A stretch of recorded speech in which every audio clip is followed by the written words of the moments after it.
Bismillahirrahmanirrahim. Welcome to Stream of Knowledge. Today we will discuss about Vidal test. What is Vidal test? Vidal test एक serological test है. What is serology? Serology is the study of serum. अब serum में क्या present होता है? Antibodies. Actually Widal test में हम उन्हीं एंटीबॉडीज को डिटेक्ट करते हैं. कोई भी serological test antigen and antibody का रिएक्शन होता है. तो विडाल टेस्ट भी एक सीरोलॉजिकल टेस्ट है जिसको हम टाइफाइड फीवर की डायग्नोसिस के लिए यूज करते हैं. टाइफाइड फीवर का दूसरा नाम एंटेरिक फीवर भी होता है. अब ये टाइफाइड फीवर बैक्टीरिया सैल्मोनेला की वजह से कोज होता है. सैल्मोनेला की दो species, Salmonella typhi and Salmonella paratyphi. Why it is called enteric? क्योंकि ये जो फूड या जो वाटर है उसको जब बैक्टीरिया कंटामिनेट करता है और उसकी इंजेक्शन की वजह से टाइफाइड फीवर कोज होता है. अब typhoid fever is caused by two species of Salmonella, Salmonella typhi and Salmonella paratyphi. Vidal test is very easy, cheap and easily accessible, non-invasive test to perform. अब सैल्मोनेला के bacteria के ऊपर 3 antigen present होते हैं. Number 1 is flagellar antigen. As we know that some bacteria के पास flagella होता है. तो फ्लैजेला के एंटीजन को क्या बोलेंगे? फ्लैजेलर एंटीजन और H antigen. or somatic antigen which is what is somatic antigen? Somatic antigen, as we all know that gram negative bacteria के पास लिपोपोलीसेकेराइड होता है. लिपोपोलीसेकेराइड में क्या है? पॉलीसेकेराइड है. उस पॉलीसेकेराइड को ही somatic antigen, outer polysaccharide layer को सोमैटिक एंटीजन कहा जाता है. उसमें सोमैटिक एंटीजन प्रेजेंट होते हैं या उसका दूसरा नाम ओ एंटीजन भी होता है. और सरफेस एंटीजन भी होते हैं टाइफाइड के पास which are also called Vi antigen. Typhoid bacteria के पास, सॉरी, टाइफी बैक्टीरिया. ओके. अब antigen, as you know that antigen क्या करता है? एंटीबॉडी की प्रोडक्शन. जैसे बैक्टीरिया हमारी बॉडी में एंटर हुआ तो ये बैक्टीरिया क्या कॉज करेगा? एंटीबॉडी. तो जो एच एंटीजन है या फ्लैजेलर एंटीजन है वो एच एंटीबॉडीज बनाएगा, जबकि सोमैटिक या ओ एंटीजन है वो ओ एंटीबॉडीज बनाएगा. तो एक्चुअली विडाल टेस्ट में हम इन्हीं एंटीबॉडीज को डिटेक्ट करते हैं. सिंपल, ये एक डायरेक्ट एग्लूटिनेशन टेस्ट है. हम क्या करते हैं? हम अपने लैब में एच एंड ओ एंटीजन खुद बना लेते हैं. किसके against? Salmonella typhi and Salmonella paratyphi के अगेंस्ट. और क्या Salmonella typhi and Salmonella paratyphi के ओ एंड एंटीजन हम बना लेते हैं और जो एंटीबॉडीज हैं हम उनको पेशेंट सीरम के अंदर डिटेक्ट कर लेते हैं. Vidal test is first described by Fernand Vidal in 1896. It is a direct agglutination test. It detects antibodies against O and H antigen of Salmonella. As I already told you कि हम लोग patient serum के अंदर क्या detect करते हैं? Salmonella typhi की. For example अगर हम बात करें सैल्मोनेला टाइफी के अंदर ऊपर क्या है? एंटीजन है, ओ एंड एच एंटीजन. जैसे ये पेशेंट सीरम के अंदर या पेशेंट के अंदर एंटर हुआ तो इसके अगेंस्ट एंटीबॉडीज क्या बनेंगी? O and H antibodies. जबकि सैल्मोनेला पैराटाइफी, अब इसकी फर्दर 3 टाइप्स होती हैं. Salmonella paratyphi A, salmonella paratyphi B, salmonella paratyphi C. Okay. अब इनके अब देखो सैल्मोनेला पैराटाइफी ए है, इसके भी ओ एंड एच एंटीजेंस होंगे, बी वाले के भी ओ एंड एच होंगे, सी के भी ओ एंड एच होंगे. तो इन सब के अगेंस्ट हमें एंटीजन सस्पेंशन बनानी पड़ती हैं. तो विडाल टेस्ट में एक्चुअली हम इन्हीं के अगेंस्ट जो एंटीबॉडीज बनी हुई है पेशेंट सीरम के अंदर उन्हीं को डिटेक्ट करते हैं. Okay. What is the principle of this test? जब भी आपसे क्वेश्चन पूछा जाए what is the principle of a Widal test, simple, it is a agglutination test.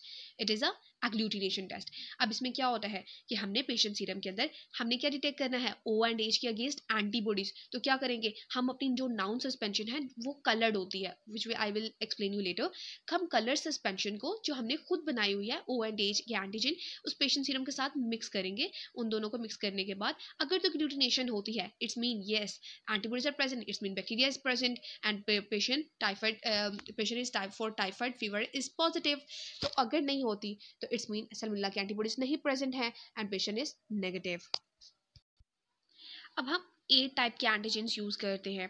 Salmonella typhi, as I already told you, salmonella typhi के लिए H and O antigen हमें बनाने पड़ेंगे. ओके.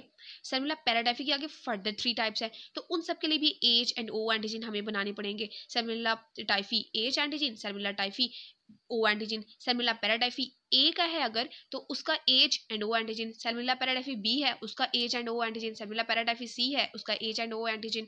अब as you already told you कि हम colour suspension use करते हैं. अब जो एच एंटीजन है, एच एंटीजन को रेड कलर में होता है जबकि ओ एंटीजन की सस्पेंशन ब्लू कलर में होती है. अब हम कलर सस्पेंशन क्यों ले रहे हैं? ताकि एग्लूटिनेशन इजीली विजिबल हो सके. मेथड कौन से हैं? दो मेथड से हम इसको डिटेक्ट करते हैं. One is slide method, second is tube method. अब स्पेसिमेन कौन सा लेते हैं? हम वेन से ब्लड को कलेक्ट करते हैं. रिक्वायरमेंट्स क्या है जी? Commercially prepared antigen suspension, glass slides, test tubes, patient serum and disposable mixing sticks. First, we will discuss about qualitative test. What is qualitative test? Qualitative test से सिर्फ हम ये पता चल सकता है कि whether the patient is positive or negative. We can't determine what is the titer, what are the amount of infection, what is the amount of antibodies present in the patient serum. हम ये quantitative test से detect करते हैं. अब slide test में very simple. अच्छा, one thing you should remember is that कि हम लोगों ने अब सेलुलर टाइफी के लिए तो ओ एंड एच दोनों एंटीजन को डिटेक्ट करना होता है, जबकि पैराटाइफी की further A B and C types है, उसमें भी ज़्यादा कॉमन ए एंड बी होता है, उन्हीं को डिटेक्ट करना होता है. और मोर ओवर उसको ओ एंटीजन को हम डिटेक्ट ही नहीं करते. ज़्यादातर जो यूज़ होता है वो एच एंटीजन, ज़्यादातर हम एच एंटीजन को डिटेक्ट करते हैं. फर्स्ट ऑफ ऑल हमने क्या करना है कि अपने इन चारों के अंदर, इन 4 सर्कल्स ऑफ द स्लाइड के अंदर पेशेंट सीरम का एक एक ड्रॉप ले लेना है. अब जो positive control and negative control है, इन दोनों के अंदर हम लोगों ने क्या करना है? Positive and negative control add कर देना है. सिंपल. अब क्या करना है? एक एक drop patient serum positive control and negative control को लेने के बाद हम क्या ऐड करेंगे? जो एंटीजन सस्पेंशन है. अब ओ वाले जो हमारा सर्कल है, इसके अंदर हम क्या डालेंगे? O antigen suspension. किसके लिए? सेलुलर टाइफी के लिए. ये ओ एंड ए जो सिंपली मेंशन है, ये सेलुलर टाइफी के लिए है.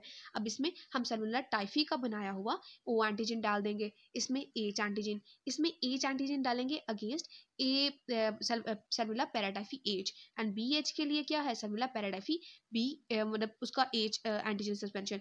और इसके अंदर हम क्या ऐड कर देंगे? इसके अंदर भी एज इट इज हम लोग एंटीजन सस्पेंशन ऐड कर देंगे. देन 1 मिनट के बाद हम एग्लूटिनेशन देखेंगे. एज यू सी दैट इसके अंदर एग्लूटिनेशन प्रेजेंट है. यस, इसके अंदर भी एग्लूटिनेशन प्रेजेंट है. इस तरह से हम 1 मिनट के बाद मैक्रोस्कोपिकली एग्लूटिनेशन को ऑब्जर्व कर सकते हैं. और अगर एग्लूटिनेशन प्रेजेंट होती है, it's mean the patient is positive and he और शी माइट बी हैड ना typhoid fever. Okay, what is the semi qualitative test? अब सेमी क्वालिटेटिव टेस्ट में हमें एग्जैक्ट टाइटर तो नहीं पता चलता, बट एग्जैक्टली तो नहीं, बट हम कुछ हद तक डिटेक्ट कर सकते हैं what will be the titre. अब इसमें क्या होता है? Simply you have to take, इसी तरह की हम एक स्लाइड यूज़ करते हैं. और फर्स्ट ऑफ ऑल हमने एक ड्रॉप आइसोटोनिक लाइन का फर्स्ट सर्कल के अंदर लेना होता है. और देन हम लोगों ने 5 माइक्रोलीटर, 10 माइक्रोलीटर, 20, 40 एंड 80 इतने माइक्रोलीटर के हम लोगों ने फॉर एग्जाम्पल अगर मैं यूज़ कर रही हूँ ओ सैल्मोनेला टाइफी के लिए, तो इसके अंदर पहले 80 माइक्रोलीटर का हम सैंपल लेंगे. इसके अंदर 40 microlitre, 20 microlitre, 10 microlitre and 10 microlitre. Same like that for H antigen, A O antigen, A H antigen, B H, मतलब इन सब के लिए भी हम ऐसे फर्दर सर्कल्स को यूज़ करेंगे. ठीक है. अभी हम क्या करें? इस सीरीज में ले रहे हैं हम लोग 40, 80, 40, 20, 10, 5 माइक्रोलीटर. इस तरह से हम लोगों ने पहले इतना हम लोगों ने पेशेंट सीरम ऐड करना है. देन हम क्या ऐड करेंगे? देन हम इसमें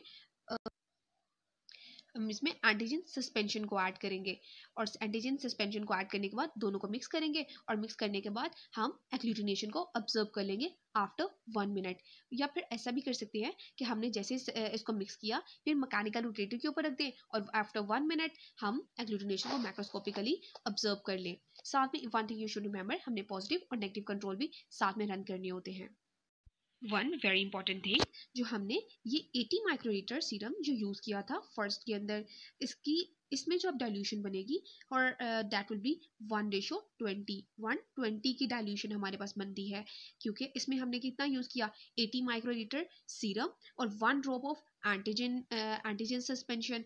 इसमें 40 माइक्रोलीटर सीरम और 1 drop of antigen suspension, 20 microlitre serum, 1 drop of antigen suspension, 10 and 1 drop, 5 and 1 drop. So 120 के इसमें डाइल्यूशन, देन इसमें 140 के डाइल्यूशन, इसमें 180 के डाइल्यूशन, इसमें 160 की डाइल्यूशन एंड इसमें 1320 की डाइल्यूशन। फिर हमने देखना है कि आखिर किसके अंदर हमारे पास एग्लूटिनेशन आई है। What is the titre? Titre is the highest dilution giving the positive result. For example हम इमेजिन करते हैं अब कि इसके अंदर हमारे पास ये लास्ट सर्कल था, इसके अंदर जिसके अंदर एग्लूटिनेशन आई और इसमें एग्लूटिनेशन नहीं आई हमारे पास, ठीक है। वेट अगर इसके अंदर हमारे पास एग्लूटिनेशन आई है एंड दिस इज नेगेटिव, तो यही हमारा क्या होगा? टाइटर। और तो इसके अंदर डाइल्यूशन कितनी थी? 160 की, ठीक है। तो 160 हमारे पास क्या होगा? This will be the titre. और अगर किसी के अंदर भी एग्लूटिनेशन नहीं आती तो इट्स मीन 120, जो कि हमारा फर्स्ट वाला था। फर्स्ट के अंदर डाइल्यूशन कितनी थी? 120 की। तो 120 से 120 की डाइल्यूशन से कम हमारे पास है, 120 से कम है टाइटर हमारा, so the test will be negative. अगर 120 से ज़्यादा होगा the test will be the positive. और किस सर्कल के अंदर हमारे पास एग्लूटिनेशन लास्ट में शो हुई है, this will be the titre. So हमने पढ़ा कि वन प्रोब हमने क्या लेना है? सेलाइन का फर्स्ट। अगर आप चाहें तो स्लाइन यूज़ नहीं भी कर सकते, लेकिन मोस्ट ऑफ केसेस हम लैब में स्लाइन यूज़ नहीं करते। Just keep it.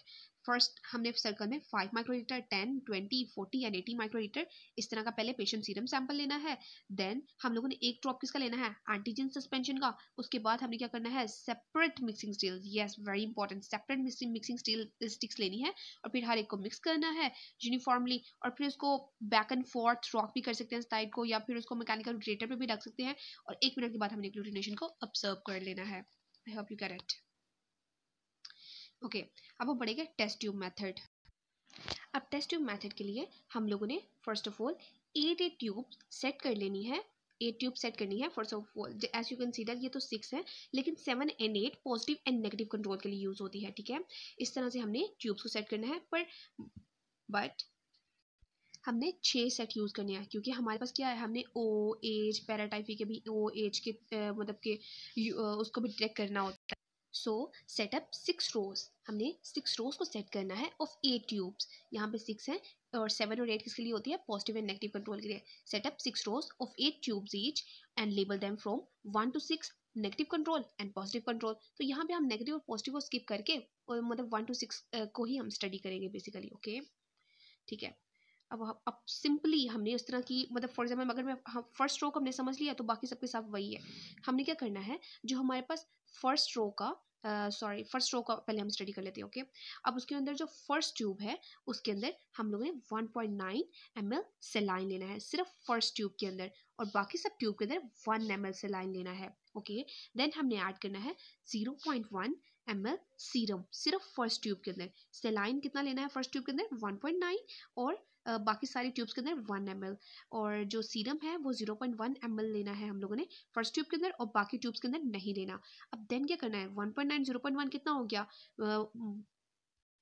2, so dilution में भी 120। अब क्या करना है? जो 1 ml है वो फर्स्ट ट्यूब से सेकेंड ट्यूब के अंदर हमने मतलब कि ट्रांसफर कर देना है, एंड देन फिर सेकंड से थर्ड, थर्ड से फोर्थ, फोर्थ से फिफ्थ, फिफ्थ से सिक्स एंड 6 के बाद डिस्कार्ड कर देना है हम लोगों ने, ठीक है। ये 6 के बाद डिस्कार्ड हो गया। अब क्या है? This is called serial dilution. This is called serial dilution. अब क्या है हमारे पास कि जो फर्स्ट रो है इसमें हमारी 120 के डाइल्यूशन। अब हमें पता है 20 के बाद क्या होता है? 40। तो अब क्योंकि सीरीज में ये डबल डाइल्यूशन भी इसको कहा जाता है, क्योंकि डबल होती जाएगी। 140, 40 के बाद 80, 81, 60 एंड इसमें 132 और इसमें 640 की 1:640 की डाइल्यूशन। तो इस तरह से हम लोगों ने डबल डाइल्यूशन बना ली। अब जैसे ही हम डाइल्यूशन बना लेंगे इस तरह से हम लोगों ने ये 120, 140, 160 ये हम लोगों ने डाइल्यूशंस बना ली, तब हम एंटीजन की सस्पेंशन को ऐड करेंगे, ठीक है। अगर जो रो हमने ओ एंटीजन के लिए सेट की है उसमें ओ एंटीजन सस्पेंशन, जो एज के लिए है उसको में एज एंटीजन सस्पेंशन ऐड करने के बाद मिक्स करेंगे कंटेंट को अच्छी तरह से और इंक्यूबेट कर देंगे 37 डिग्री सेंटीग्रेड के ऊपर 18 to 24 आवर्स के लिए, एंड देन हम एग्लूटिनेशन को ऑब्जर्व कर लेंगे macroscopically, okay. As you can see here 130 वाले के अंदर कोई एग्लूटिनेशन शो नहीं हुई, so this will be the titre. 160 will be the titre. अब एक बात आपने मतलब हमेशा याद रखनी है कि स्लाइड मेथड के अंदर अगर 1:80 यानी 180 का अगर आपके पास टाइटर आया है तो वही सिग्निफिकेंट होगा, इससे नीचे का सिग्निफिकेंट नहीं होता है। और अगर जो ट्यूब मेथड के अंदर 120 का टाइटर सिग्निफिकेंट होता है। This thing you should kept in your mind. अगर 120 से नीचे आया है ट्यूब मेथड के अंदर तो वो सिग्निफिकेंट काउंट नहीं होता। अब विडाल टेस्ट को रिपोर्ट किस तरह से किया जाता है? इसको रिपोर्ट किया जाता है अगर तो टाइटर 120 से कम है तो टेस्ट इज नेगेटिव, अगर 120 से ज़्यादा है तो टेस्ट इज पॉजिटिव। मतलब और साथ में हमने पॉजिटिव और नेगेटिव कंट्रोल साथ में रन करने होते हैं। अब विडाल टेस्ट की इंटरप्रिटेशन की बात करते हैं। अब बहुत सारी ऐसी भी हमारे पास कंडीशंस होती हैं जिसमें विडाल टेस्ट का फॉल्स पॉजिटिव या फॉल्स नेगेटिव आ सकता है। जिस तरह से हाइपोनेट्रीमिया के केस में, हाइपोनेट्रीमिया के केस में ओ एंटीजन नॉर्मल होता है, ओ एंड एच का टाइटर नॉर्मल आ जाता है। जबकि अगर कोई ऐसा पेशेंट है जिसको ऑलरेडी एंटेरिक फीवर या टाइफाइड फीवर पास में रहा है तो उसके अंदर already anti Salmonella antibodies present होगी, तो इसके लिए क्या होगा, हमारे पास फॉल्स पॉजिटिव रिजल्ट आ जाएगा। या फिर ऐसा हो सकता है कि हमने मतलब इंक्यूबेशन पीरियड टाइम मतलब सही से ना दिया हो, उससे पहले या उसके बाद चेक कर रहे हो, तभी हमारे पास फॉल्स रिजल्ट आ सकते हैं। या तो पेशेंट के अंदर हम टैब वैक्सीन यूज होती है टाइफाइड के लिए, अगर उसने वो वैक्सीन करवाई हुई है तब भी उसका टाइटर इंक्रीज आ जाएगा। या फिर वो एंटीबायोटिक ट्रीटमेंट ले रहा है तब भी आ सकता है। एंड वन मोर थिंग, हम सैंपल कब ले रहे हैं पेशेंट का? अगर पेशेंट का सैंपल हमने फ़ौरन ले लिया है, जैसे ही उसको मतलब वो थोड़ा सा वीक हुआ या उसको अपने अंदर सिम्टम्स नजर आया, वो डॉक्टर के पास गया और उसका सैंपल हमने सिर्फ 2 या 3 दिन में ले लिया उसकी डिजीज़ का, तब तो हमारे पास टाइटर आएगा ही नहीं। क्योंकि जो हमारे पास सिग्निफिकेंट टाइटर है या उसकी जो टेस्ट की सेंसिटिविटी है, स्पेसिफिसिटी है, वो 7 to 10 डेज में आती है हमारे पास, ठीक है। एंटीबॉडीज़ को रेज होने में 7 to 10 डेज लगते हैं। या फिर क्रोनिक सेल्मोनीलॉसिस हुआ है या इन्फेक्शन विद सैल्मोनेला की कोई दूसरी स्पीशीज से हुआ है, या कोई क्रोनिक लीवर डिजीज़ है, ऑटोम्यून डिजीज़ है, इन सब के अंदर भी ओ एंड एज के टाइटर इंक्रीज आ सकते हैं। Thank you for watching. Do subscribe, like and share. I love you guys, take care and do subscribe guys.